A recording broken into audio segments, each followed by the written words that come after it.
வணக்கம், இது அரண்சை. நான் தேவா பாஸ்கர். கடந்த வீக்கெண்ட் முழுக்க சமூக வலைதளங்கள்ல டிஸ்கஸ் பண்ணப்பட்ட ஒரு அலிகேஷன், பிரியங்கா தேஷ்பாண்டே மீது மணிமேகலை அப்படிங்கிற ஒரு ஆங்கர் நம்ம எல்லாரும் தொடர்ச்சியாக பார்த்துட்டு இருக்கக்கூடிய முக்கியமான இரண்டு ஆங்கருக்கு நடுவில் ஒரு பிரச்சனை. மணிமேகலை சில அலிகேஷன்ஸை பிரியங்கா மேல முன் வச்சிருக்காங்க. இதுதான் டாக் ஆஃப் த டவுனா கடந்த 2 நாட்களாக இருந்தது. இதுல நம்மளுடைய பார்வை என்ன, நம்மளுடைய ஒப்பீனியன் என்ன அப்படின்றத இந்த வீடியோல நம்ம பார்க்க போறோம்.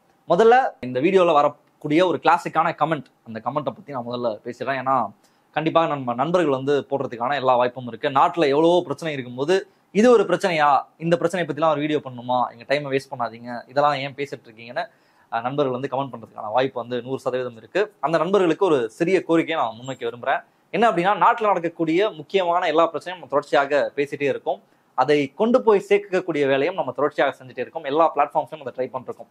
ஃபார் எக்ஸாம்பிள், நீதிபதி சந்திரசூட் வீட்டுக்கு பிரதமர் நரேந்திர மோடி போனது, விநாயகர் சதுர்த்தி விழாவில் கலந்து கொண்டது அப்படின்றது ஒரு முக்கியமான பேசு பொருளாக இந்திய அளவில் மாறினது. ஒரு நீதிபதி வீட்டுக்கு, உச்சநீதிமன்றத்தினுடைய தலைமை நீதிபதி அவருடைய வீட்டுக்கு பிரதமர் நரேந்திர மோடி போறார் அப்படின்னா அது எவ்வளவு முக்கியமான ஒரு இஷ்யூ. அதை அரண்சையில நானும் அதில் பேசியிருக்கேன். விஹெச்பி மாநாட்டில் 30 ரிட்டையர்ட் உச்சநீதிமன்றம் மற்றும் உயர்நீதிமன்ற நீதிபதிகள் போய் கலந்து கொண்டாங்க அந்த மாநாட்டில். இதையும் நான் ஒரு அப்டேட்ல பேசியிருக்கேன், ஒரு ஷோல நான் பேசியிருக்கேன். அசிஃபனை நம்ம மருதையின் தோழரை வச்சு ஒரு இன்டர்வியூவும் பண்ணியிருந்தாங்க. இப்போ இதெல்லாம் எங்களால் எவ்வளோ முடியுமோ நாங்கள் தொடர்ச்சியாக பண்ணிட்டே இருக்கோம். நாட்டில் நடக்கக்கூடிய எல்லா முக்கியமான பிரச்சனையையும் மக்கள் கிட்ட கொண்டு போய் சேர்க்கக்கூடிய வேலையை நம்ம தொடர்ச்சியாக செஞ்சுட்டே இருக்கோம். அதை நம்ம சைட்லேருந்து எல்லாமே பண்ணுறோம். நம்ம யூடியூப்ல வீடியோ போடுறோம், ஃபேஸ்புக்கில் போடுறோம், ஷார்ட்ஸில் போடுறோம், ட்விட்டரில் ஷேர் பண்ணுறோம் அப்படின்னு தொடர்ச்சியாக நம்ம இயங்கிட்டே இருக்கோம். இப்போ அதையெல்லாம் இப்போ இப்படி கமெண்ட் போடுற நண்பர்கள் கொண்டு போய் சேர்க்குறாங்களா? இப்போ நீங்கள் அதை போய் மக்கள்கிட்ட இது ரொம்ப இம்பார்ட்டண்டான விஷயம், இதை நம்ம போய் கொண்டு போய் சேர்க்கணும்னு அவங்களுடைய கான்டாக்ட்ஸ் இதை ஷேர் பண்ணுறாங்களா, மற்றவர்களுக்கு கொண்டு போய் சேர்க்குறாங்களான்னு கேட்டிங்கன்னா சேர்க்கறது கிடையாது. ஸோ அப்படி வருத்தப்படக்கூடிய நண்பர்கள், அப்படி கவலைப்படக்கூடிய தோழர்கள் எல்லாரும் நிச்சயமாக அந்த வேலையை நீங்கள் செய்யணும். நாங்கள் எங்கள் சைட்லேருந்து எல்லாத்தையும் பண்ணிகிட்டே தான் இருக்கோம்.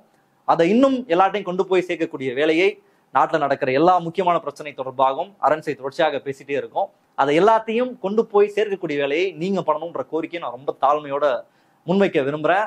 அதை எல்லாத்தையும் கண்டிப்பாக நீங்கள் உங்களுடைய வாட்ஸ்அப்லேயோ உங்களுடைய ஃபேஸ்புக் பக்கத்துலேயோ எல்லாருக்கிட்டையும் போய் ஷேர் பண்ணுற வேலையை, அதை பற்றி பேசுறது, மற்றவங்க கிட்ட டிஸ்கஸ் பண்ணுறது, இந்த வேலையை நீங்களும் செய்யணும். தனியாக இதை நம்ம மட்டுமே செஞ்சுட்டு இருக்க முடியாது.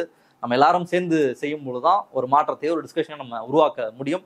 ஏன்னா இப்படி நாட்டில் நடக்கிற ரொம்ப அதிதீவிரமான முக்கியமான விஷயங்கள்லாம் பேசும்பொழுது மக்களுடைய கவனத்திற்கே போய் சேர மாட்டேங்குது.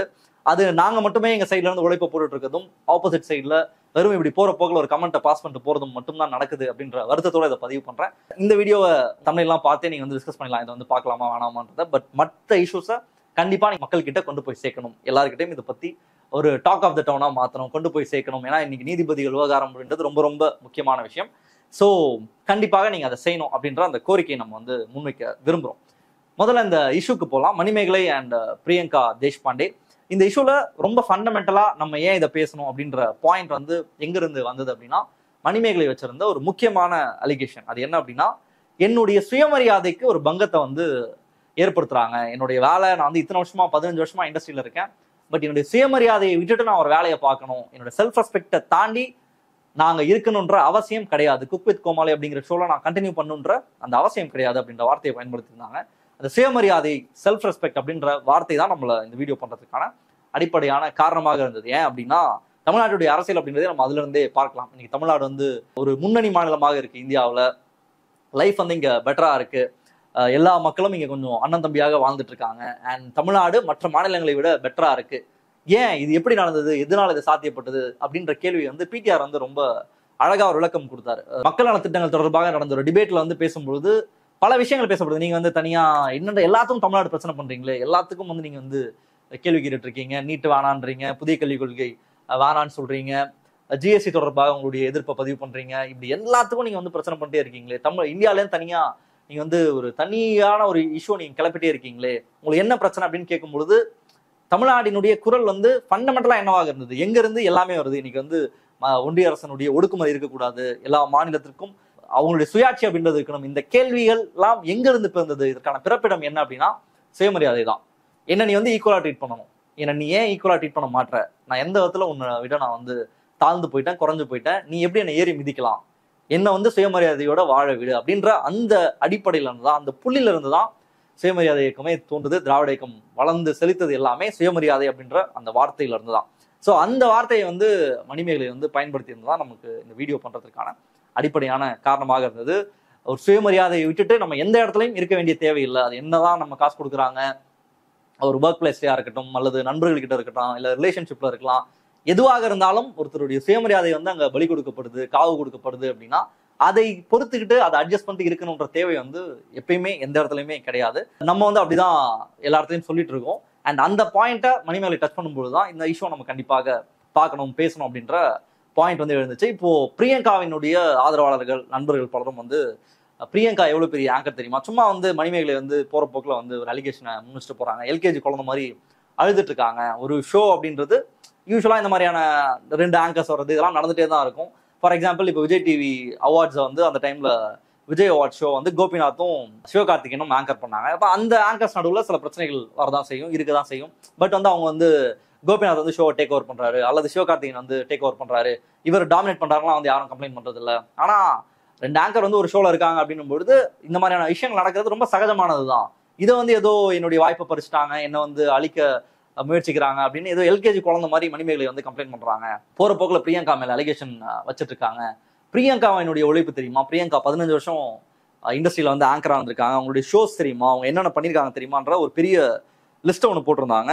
அவங்க எவ்வளவு தூரம் சாதிச்சிருக்காங்க இந்த துறையில அப்படின்றதை வெளிப்படுத்துற வகையில அந்த ஷோஸ் பத்தி போட்டிருந்தாங்க. இன்ஃபேக்ட் நமக்கு பார்க்கும்போது இத்தனை வருஷம் அவங்களுடைய பிரியங்காவுடைய ஜேர்னி வந்து ரொம்ப வைல்டா தான் இருந்துச்சு, ரொம்ப பெருசா தான் இருந்துச்சு. ஃபார் எக்ஸாம்பிள் அவங்களுடைய ஷோஸ் மட்டும் நான் சொல்றேன். அழகிய பெண்ணே, திஸ் சர்பி girl, Isai unplug, glimpse, daddy my hero, mommy's day out, Surya Vanakkam, cinema காரம் காஃபி, ஒல்லி பெல்லி, கடக்க போது யாரு judge, Super Singer, Kitchen Super Star finalist, Kings of Comedy Junior, Achcham Thavir, Jodi number 1, Super Singer 6 to 9 junior and senior season, Start Music season 1, 2 and 4, The Wall, sound party, Bigg Boss 5 கொண்டாட்டம் host, Raju வீட்ல party, OS, அப்புறம் big பாஸ்ல கண்டஸ்டண்டா இருக்காங்க. அது இல்லாம அவங்க பண்ணக்கூடிய தனியா பண்ணக்கூடிய ஷோஸ், இப்படி பல இடங்கள்ல கடந்த 15 ஆண்டுகளாக பிரியங்கா வந்து அவங்களுக்கான ஒரு மார்க்கெட்டை உருவாக்கியிருக்காங்க. அவங்களுடைய உழைப்பு அப்படின்றது ஒரு அபாரமான உழைப்பு வந்து பிரியங்கா போட்டிருக்காங்க. அதுலதான் இவ்வளவு ரொம்ப சாதாரணமா தொடங்கிய ஒரு விஜேவா இருக்கக்கூடிய பிரியங்கா இன்னைக்கு 15 வருஷத்துல இவ்வளவு அவார்ட்ஸ் வாங்கியிருக்காங்க, இவ்வளவு பெரிய பேரை சம்பாதிச்சிருக்காங்க. ஸோ மணிமேகலை வந்து போற போக்குல சும்மா என்னை கிள்ளிட்டாங்க, என்னை குத்திட்டாங்க, என்னை வந்து பர்ஃபார்ம் பண்ண விடல, எனக்கான வாய்ப்பை கொடுக்கல அப்படின்றதெல்லாம் ரொம்ப சில்லியா இருக்கு அப்படின்னு ஒரு அலிகேஷனை முன்வைக்கிறாங்க. அது சில்லியா இருக்கா அப்படின்னு கேட்டீங்கன்னா கிடையாது அப்படின்றதான் நம்மளுடைய பார்வை. ஏன் அப்படின்னா சுயமரியாதை அப்படின்ற வார்த்தையை மணிமேகலை சும்மா பயன்படுத்துறாங்களா, ஒரு பெயரளவுல நேம் சேக்குக்கு இந்த வார்த்தையை பயன்படுத்தினா 4 பேர் நமக்கு ஃபயர் விடுவாங்க அப்படின்ற அடிப்படையில இதை பண்றாங்களா அப்படின்னு கேட்டீங்கன்னா நிச்சயமாக இல்லை அப்படின்றது தான் நம்மளுடைய பார்வை. ஏன்னா கடந்த காலங்கள்ல நம்ம அவங்களுடைய செயல்பாடுகளை ஃபாலோ பண்ணியிருக்கோம்.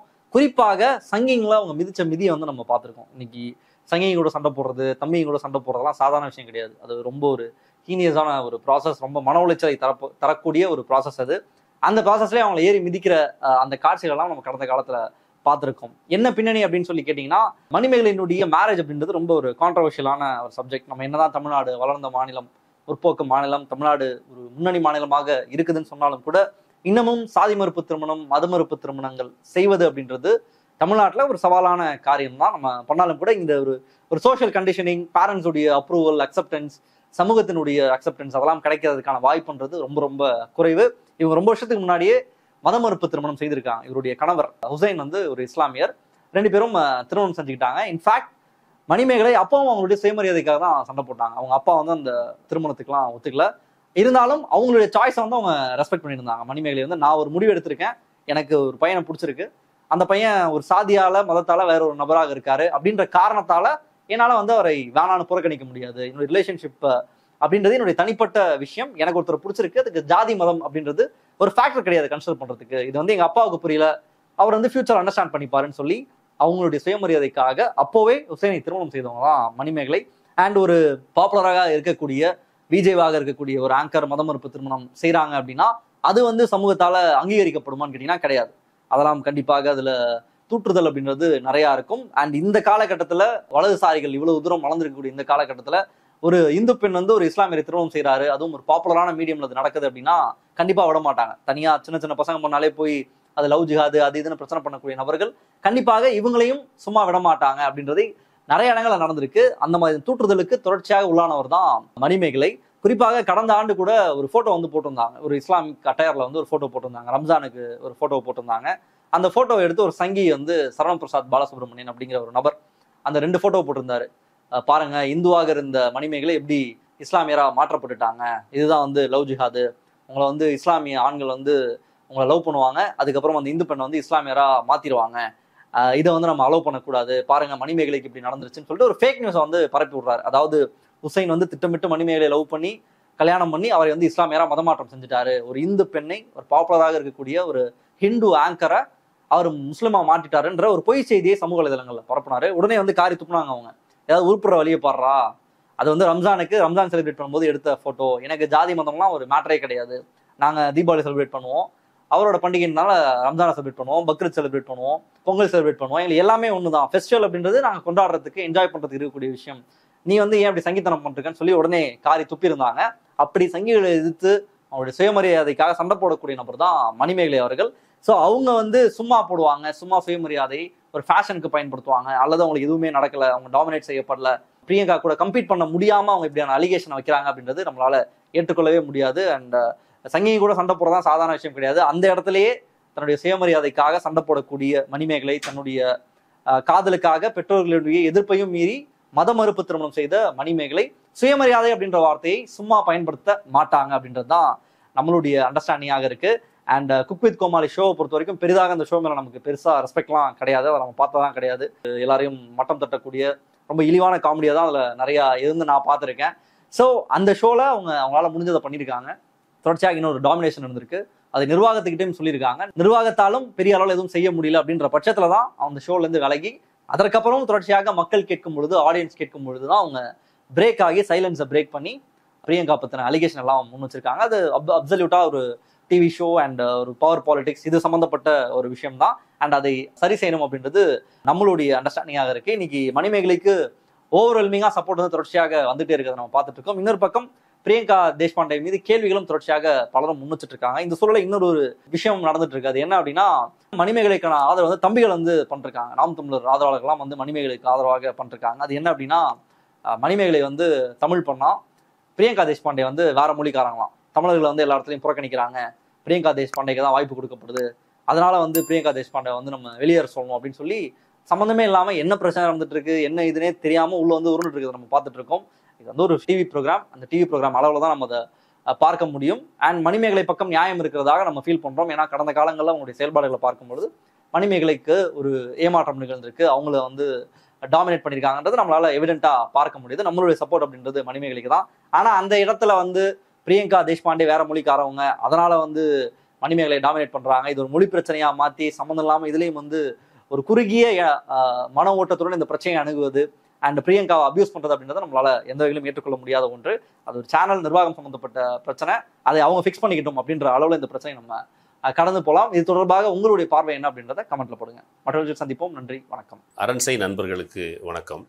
அரண்சை ஊடகம் சுயேட்சையாக இயங்குவதற்காகவே உருவாக்கப்பட்டது. நாம் செய்கிற வேலை உண்மையிலேயே மக்களுக்காக செய்கிறோம் என்பதை நீங்கள் நம்பினால், வாய்ப்பு இருந்தால் இந்த ரேசர் பே கியூஆர் கோடுக்குள்ளே நீங்கள் வந்து அதை ஸ்கேன் பண்ணி எங்களுக்கு உங்களால் இயன்றதை விருப்பம் இருந்தால் ஆதரவு தெரிவிக்கலாம்.